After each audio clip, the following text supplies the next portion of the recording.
السلام علیکم ورحمۃ اللہ وبرکاتہ۔ بسم اللہ الرحمن الرحیم، نحمدہ ونصلی علی رسولہ الکریم، اما بعد۔ تاریخ اسلام میں رسول اللہ صلی اللہ علیہ وسلم کی سیرت کے حوالے سے بات چل رہی تھی، اور اس سے پچھلے درس میں جنگ بدر کے قیدیوں کے ساتھ مسلمانوں کے حسن سلوک کے بارے میں بات ہوئی۔ جنگ بدر کا معرکہ ہوا اور اس کا نتیجہ مسلمانوں کے حق میں بہت ہی بہترین اور اچھا آیا، ظاہری طور پر بھی اچھا آیا، اور آئندہ کے لیے بھی اللہ نے اس واقعے کو حق اور باطل کے درمیان ایک فرق کرنے کا ذریعہ بنایا۔ جو لوگ غرور اور تکبر میں اور اپنے ظاہری اسباب میں اسلام کے خلاف سرگرم تھے، اور ان کو تکبر تھا کہ ہمارے پاس ظاہری اسباب، تمام وسائل اور تمام اسلحے وہ تو موجود ہے، تعداد بھی زیادہ ہے، اللہ نے قیامت تک دشمنان اسلام کو یہ بات سمجھا دی، ان کے ذہنوں میں یہ بات بٹھا دی کہ اسلام تعداد کے لحاظ سے اور اسلحے کے لحاظ سے، ظاہری اسباب کے لحاظ سے کبھی غالب نہیں آتا۔ اسلام حقیقت کے لحاظ سے اور اسلام اپنے حقانیت کی طاقت کے زور پر غالب آتا ہے۔ اگر دنیا میں ایک ہی مسلمان ہو، ساری دنیا اس کے خلاف ہو، لیکن وہ مسلمان صحیح اللہ کے دین پہ صحیح عمل کرنے والا ہو، تو ساری دنیا کے انسان اس کا ایک بال بھی نہیں بگاڑ سکتے، اس کو ایک ذرے کے برابر بھی نقصان نہیں دے سکتے۔ حضور کی زندگی اس کی مثال ہے۔ تو قیامت تک اللہ نے مسلمانوں کے لیے بھی ایک مثال بنایا، اور غیروں کے لیے بھی اللہ نے عبرت کا نشان بنایا کہ جو بھی اسلام کے خلاف اس طرح کی سازش کرتا ہے اور زور و زبردستی پہ آتا ہے، تو اس کا نتیجہ اور اس کا انجام یہی ہوتا ہے۔ آج بھی آپ مختلف ممالک میں دیکھ سکتے ہیں، جو لوگ اسلام کے خلاف لگے ہوئے ہیں، ان کو مٹانے کے سازش میں ہیں، وہ جتنا اسلام کو دباتے ہیں اتنا ہی اسلام بلند اور مضبوط ہوتا جا رہا ہے۔ تو یہ غزوہ، اس میں مسلمانوں کے پاس قیدی آئے، حضور نے اس کے ساتھ بڑا اچھا سلوک فرمایا، ان کا فدیہ لے کر ان کو چھوڑ دیا، اور اکثر اس میں جا کر مسلمان بھی ہو گئے۔ اس واقعے سے جو نتیجہ نکلا، تو مسلمانوں کو تو اللہ نے بہت بڑا ایک شان دیا۔ چھوٹی سی جماعت نے بہت بڑی جماعت کو شکست دی، لوگوں میں مشہور ہو گئی بات، اور مسلمانوں کے ایک رعب بیٹھ گیا عرب کے دلوں میں بھی، اور جہاں تک یہ قصے جاتے ہیں ان کے دلوں پر بھی، کہ مسلمانوں کے ساتھ ناجائز طور پہ ان کا سامنا کرنا یہ ضرر سے اور مصیبت سے خالی نہیں۔ اس لیے آئندہ جو بھی مسلمانوں پر حملہ کرتا وہ سوچ سمجھ کے کرتا، سوچ سمجھ کے مسلمانوں کے خلاف کھڑا ہوتا۔ اچھا، دوسرا کام یہ ہوا، جو مدینہ منورہ میں یہودیوں کے قبیلے تھے، بنو نذیر، بنو قینقاع، بنو قریظہ، تو یہودیوں کے اندر کی جو حسد اور ان میں بغض تھا، اور اب ظاہر ہونے لگا اس قصے سے، وہ حسد میں آئے، اور ادھر ادھر مجلسوں میں بات کیا کرتے تھے۔ لوگ کہتے تھے کہ دیکھو، مسلمانوں کی چھوٹی سی جماعت نے بہت بڑی جماعت کو، بڑے بڑے لیڈر اور سرداروں کو شکست دی، ان کو مردار کیا، مار دیا، اور صرف مارا نہیں، اور باقی باغے ہیں، ان میں سے قید بھی کیا۔ تو یہ لوگ ادھر ادھر کہا کرتے تھے کہ مسلمانوں کا واسطہ ہم سے نہیں پڑا، ہم سے پڑے گا تو ہم جنگجو لوگ ہیں۔ واقعتاً یہ جو بنو قینقاع کا قبیلہ تھا، یہ جنگوں میں بڑا مشہور تھا، ان کے پاس اسلحے بھی تھے، مالدار قبیلہ تھا۔ تو آج کے درس کا عنوان غزوہ بنو قینقاع اور غزوہ سویق کو انشاءاللہ بیان کریں گے۔ تو بنو قینقاع، جو میں نے کہا کہ 3 قبیلے یہاں مدینہ منورہ میں یہودیوں کے آباد تھے، بنو قینقاع، بنو قریظہ اور بنو نذیر۔ اس میں جو بنو قینقاع کا قبیلہ ہے، رمضان المبارک کے مہینے میں غزوہ بدر کا واقعہ ہوا، تو مسلمان جب وہاں سے واپس آئے تو ان لوگوں کی دلوں میں حسد پیدا ہو گئی۔ حسد اور بغض انہوں کے دلوں میں تو پہلے ہی سے تھا، لیکن اب وہ ظاہر کرنے لگے اور مسلمانوں کے خلاف جگہ جگہ پر وہ سازشیں کرنے لگے۔ تو اب ان کی سازشیں شروع ہوتی ہیں۔ شوال کے مہینے میں غزوہ بنو قینقاع واقع ہوتا ہے۔ واقعہ اس طرح ہوا کہ مسلمانوں کی یہ جو بنو قینقاع کا قبیلہ تھا، یہ سونار لوگ تھے، سونار، سونے کا کاروبار کرتے تھے۔ تو لازمی بات ہے سونار کی دکانوں پہ عورتیں ہی جاتی ہیں عام طور پہ۔ تو ان کی کسی دکان پر، ان کے محلے میں ایک مسلمان عورت وہاں گئی باپردہ، تو وہاں جا کر اپنے لیے سودا کر رہی تھی۔ تو وہاں کچھ یہودیوں نے ان کو چھیڑا اور ان کو کہا کہ تم اپنا چہرہ کھول دو۔ ان کو چہرہ کھولنے کو کہا، لیکن انہوں نے انکار کیا کہ نہیں، میں اللہ کا حکم نہیں توڑ سکتی، اسلام کے حکم کے خلاف میں نہیں کر سکتی۔ بہرحال تو دکان میں گئی، ایک شریر اور ایک شرارتی نے، یہی دکاندار آدمی، تو انہوں نے مل کر ایک آدمی کو کہا کہ تم جا کر اس عورت کا جو پردے کی چادر ہے، جس چادر سے انہوں نے اپنے چہرے کو ڈھانپا ہے، اس کو پیچھے کسی چیز سے باندھ دو اور عورت کو خبر نہ ہو جائے۔ تو انہوں نے اس عورت کی چادر کو باندھا کسی چیز کے ساتھ۔ عورت اپنا سودا کر رہی تھی، سودا ہونے کے بعد وہ جیسے اٹھی تو ناخبری میں، چونکہ چادر پیچھے سے بندھا ہوا تھا، وہ چادر کھنچ گیا اور ان کے چہرے سے پھسل کر ان کے بے پردہ ہو گئی۔ تو اس وقت کے مسلمان، ان کا ایمان ہمارے لیے نمونہ ہے، ان کا ایمان ہمارے لیے بنیاد ہے۔ کیا ان کو درد، کیا ان کو غم ہوتا جب وہ اللہ کے احکامات میں سے کسی حکم کو توڑتے ہیں، یا اللہ کے احکامات میں سے کسی حکم کی خلاف ورزی ان سے ہو جاتی، تو ان کے دل میں چھریوں کے زخم سے بھی زیادہ زخم آتے۔ عورت چلانے لگی اور انہیں مسلمانوں کو اپنی مدد کے لیے پکارا۔ وہاں موجود ایک مسلمان تھا، باقی زیادہ کوئی تعداد میں نہیں تھے۔ وہ مسلمان جب قریب آیا تو عورت نے فریاد کی کہ اس نے میرا چادر کھولا، اس نے اسلام کے اس حکم کے خلاف کیا، میرا پردہ کھولا۔ تو اس مسلمان نے اس یہودی کو قتل کر دیا جس آدمی نے اس چادر کو نیچے باندھا تھا۔ اچھا، پھر یہاں سے یہودی آ گئے، انہوں نے مل کر اس مسلمان کو شہید کر دیا۔ حضور صلی اللہ علیہ وسلم کو اس واقعے کی خبر ہو گئی، کیونکہ زیادتی ان کی طرف سے تھی۔ اب جنگ بنانے کے لیے یہ لوگ کچھ نہ کچھ بہانہ بنا رہے تھے کہ کسی طریقے سے ہماری ان کے ساتھ جنگ ہو جائے۔ تو حضور صلی اللہ علیہ وسلم نے صحابہ کو ساتھ لیا۔ شوال کا مہینہ ہے، رمضان کا مبارک مہینہ گزر چکا ہے۔ آپ نے ان کے قبیلے کا محاصرہ کیا، بنو قینقاع کا محاصرہ کیا، اور آپ نے فرمایا کہ تم لوگوں نے زیادتی کی، کیا تمہیں معلوم نہیں کہ ہمارے ایک معاہدہ ہوا ہے، ایک عہد ہوا ہے میثاق مدینہ کے نام سے، تم اس کے خلاف ورزی کر رہے ہو، خود امن کو بگاڑ رہے ہو۔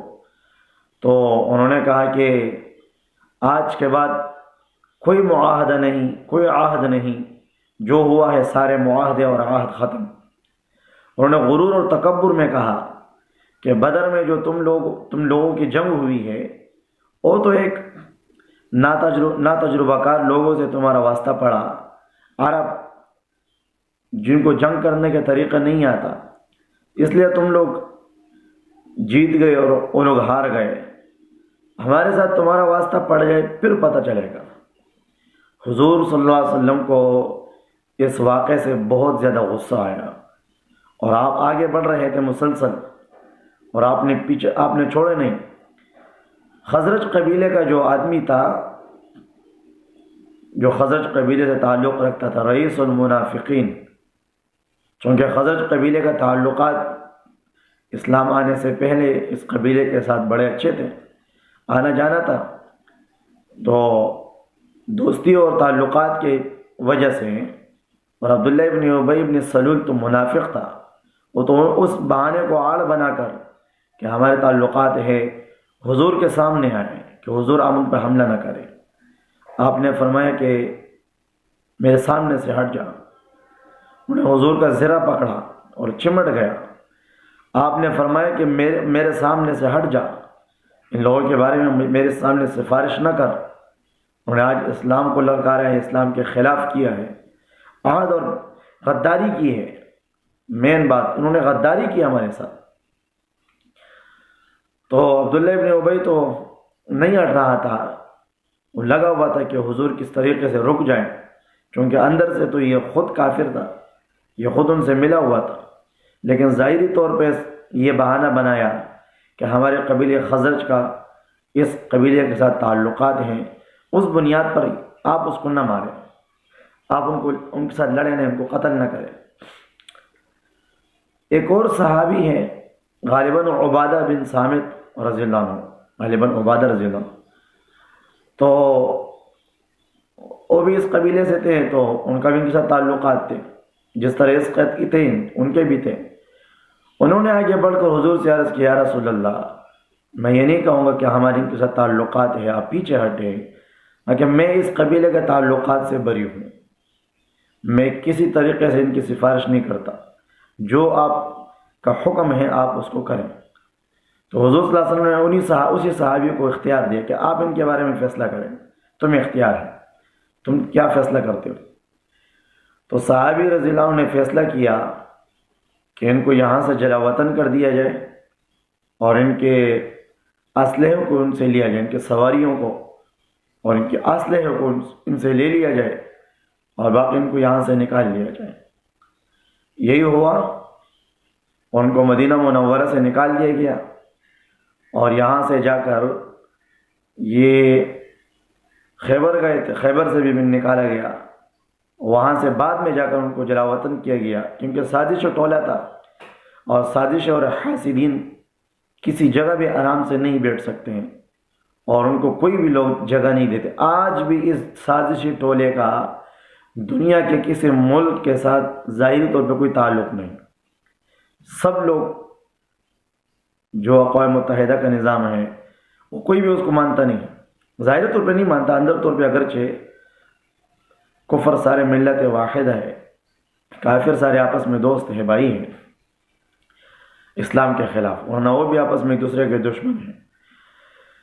تو اس قبیلے کو یہاں سے نکالا گیا اور ان کو جلا وطن کیا گیا۔ تو یہ بعد میں جا کر ازرعات کے مقام پر انہوں نے رہائش اختیار کر لی شام میں، وہاں جا کر پھر آباد ہو گئے۔ یہ تھا غزوہ بنو قینقاع۔ دو قبیلے رہ گئے، ایک قبیلے کو نکال دیا گیا۔ ان دونوں کی بھی باری آتی ہے ایک ایک کر کے، ایک احد کے مقام میدان میں اس معرکے کے بعد نکالا جاتا ہے، اور اسی طرح اور ایک کو بالکل میٹ ختم کر دیا جاتا ہے اور ایک کو نکال دیا جاتا ہے۔ اب آگے جو اگلا واقعہ ہے بنو سویق، غزوہ سویق، بنو سویق نہیں، غزوہ سویق۔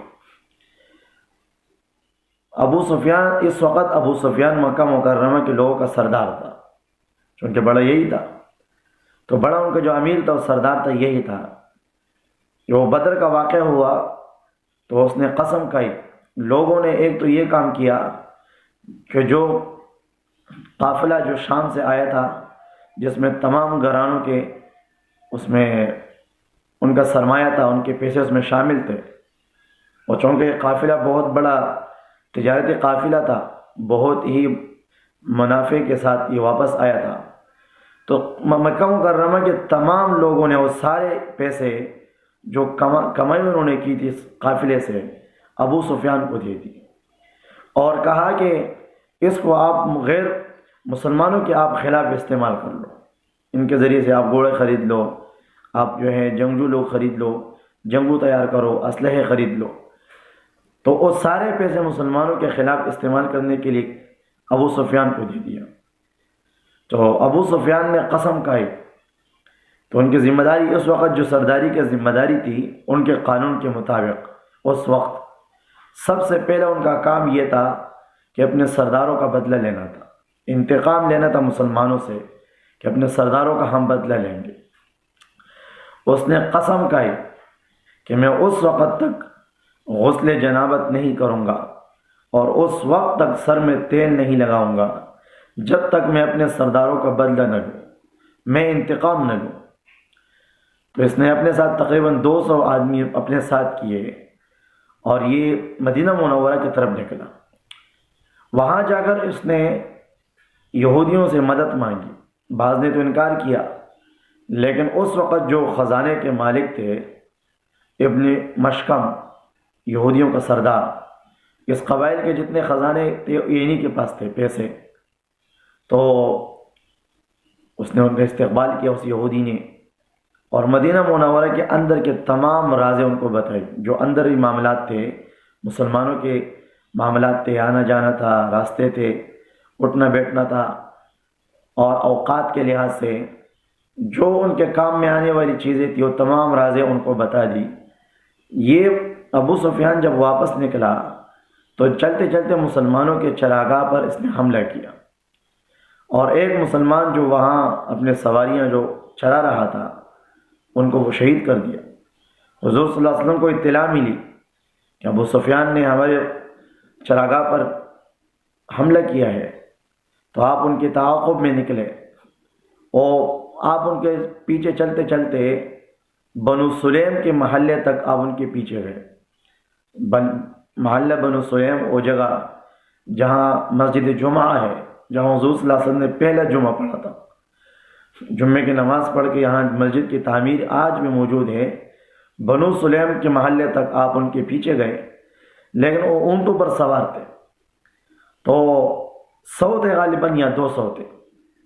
تو وہاں جب ان کو پتہ چلا کہ مسلمان ہمارے پیچھے ہیں تو وہ اتنا خوفزدہ ہوا کہ ان کے پاس ستو کے بورے تھے جو اپنے ساتھ لائے تھے راشن کے طور پہ استعمال کرنے کے لیے۔ اس وقت عام طور پہ سفر کے استعمال کے لیے ستو استعمال کیا جاتا تھا، اور ستو اس وقت تھا بھی زیادہ، تو ستو کے جو ان کے پاس کھانے پینے کے سامان تھے، ستو زیادہ تھا اس میں، تو اتنا خوفزدہ ہو گئے تھے کہ انہوں نے اپنے کھانے پینے کی چیزوں کو پھینک دیا تھا اور وہاں سے نکل گئے تھے۔ تو حضور وہاں ان کے پیچھے گئے، اور ستو کو عربی میں سویق کہا جاتا ہے، سویق، تو اسی لیے اس غزوے کا نام ہی پڑ گیا غزوہ سویق۔ حضور صلی اللہ علیہ وسلم کے ہاتھ کچھ نہیں آیا، انہیں وہ لوگ نکل گئے، باقی صرف جو ستو انہوں نے گرایا تھا یہ ان مسلمانوں کے ہاتھ میں آیا۔ یہاں تک ہو گئے 2 ہجری کے غزوات اور سرایا۔ اگلا درس انشاءاللہ اس میں 2 ہجری میں کچھ احکامات نازل ہوئے ہیں، جیسے تحویل قبلہ کا حکم ہے، اور رمضان مبارک کے روزے ہیں، عید الفطر ہے، اسی طرح فطرہ ہے، اور حضرت عائشہ صدیقہ رضی اللہ عنہ کی رخصتی ہے، حضرت فاطمہ الزہرا رضی اللہ عنہ کا نکاح ہے۔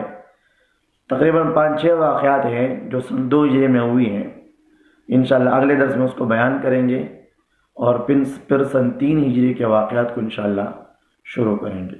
اللہ تعالیٰ عمل کرنے کے توفیق عطا فرمائیں، جو کمی کوتاہی ہو گئے اللہ معاف فرمائیں۔ السلام علیکم ورحمۃ اللہ وبرکاتہ۔